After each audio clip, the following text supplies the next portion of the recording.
সংস্কারের বিষয়টাকে প্রধান বাস্তবায়নের ইস্যু রেখে এবং আমরা বাংলাদেশকে নতুন করে গড়তে গিয়ে বাংলাদেশের রাষ্ট্র কাঠামো নতুন করে শেপ করতে গিয়ে ঐক্যমত্য কমিশনে যখন আমরা আলাপগুলো করেছি তখন ন্যাচারালি জামাতের সাথে আমাদের এক ধরনের মতৈক্য সেই ঐক্যমত্য কমিশনের সময়টাতে তৈরি হয়েছে। সেই সব প্রেক্ষাপটে এবং সংস্কারকে বাস্তবায়নের জায়গায় রেখে আমরা জামাতের সঙ্গে সামনের যে নির্বাচন সেই নির্বাচনে অংশগ্রহণের ক্ষেত্রে সমঝোতার বিষয় নিয়ে আমাদের আলাপ আলোচনা চলমান রয়েছে। এখনও পর্যন্ত সে আলাপ আলোচনা চলছে। চূড়ান্ত সিদ্ধান্ত এখনও পর্যন্ত গৃহীত হয় নাই।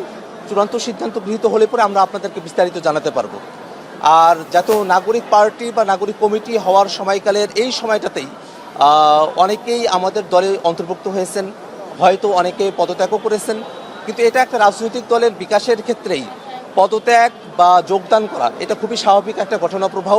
আমরা পার্টির যারা নেতৃত্ব আছি, পার্টির যারা সাধারণ সদস্যরা যারা আছি, আমরা পার্টির সিদ্ধান্তের প্রতি আমরা অটল থাকবো এবং আমরা মোটা থেকে যেটা চাই যে বাংলাদেশে একটা নতুন রাজনীতি দাঁড় করানো প্রয়োজন।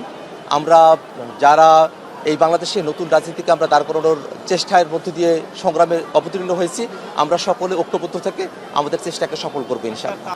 আমাদের জাতীয় নাগরিক পার্টিতে আমরা গণতান্ত্রিক পদ্ধতিতেই এবং আমাদের যে ফোরামগুলো আছে সেই ফোরামগুলোতে আমাদের সিদ্ধান্ত গ্রহণের জন্য একটা প্রক্রিয়া রয়েছে। সেই প্রক্রিয়াতেই আমরা আমাদের সিদ্ধান্তগুলো গ্রহণ করে থাকি। আমাদের রাজনৈতিক পরিষদ রয়েছে, আমাদের নির্বাহী কমিটি রয়েছে, আমাদের জেনারেল বডি রয়েছে। সেই বডিগুলোতে আমরা আমাদের স্তরবিন্যাস রয়েছে সিদ্ধান্ত গ্রহণের জন্য গঠনতন্ত্র অনুযায়ী। সেই স্তরবিন্যাস অনুযায়ী আমরা সেই ফোরামগুলোতে কথা বলি এবং সেই ফোরামগুলোতে সংখ্যাগরিষ্ঠের মতামতের ভিত্তিতেই গণতান্ত্রিক পদ্ধতিতে আমরা যে কোনো ধরনের সিদ্ধান্ত গ্রহণ করি। জাতীয় নাগরিক পার্টি এনসিপি আমরা গণতান্ত্রিক পদ্ধতিতে যে সিদ্ধান্তগুলো গ্রহণ করার সঙ্গে অগ্রসর হয়েছি।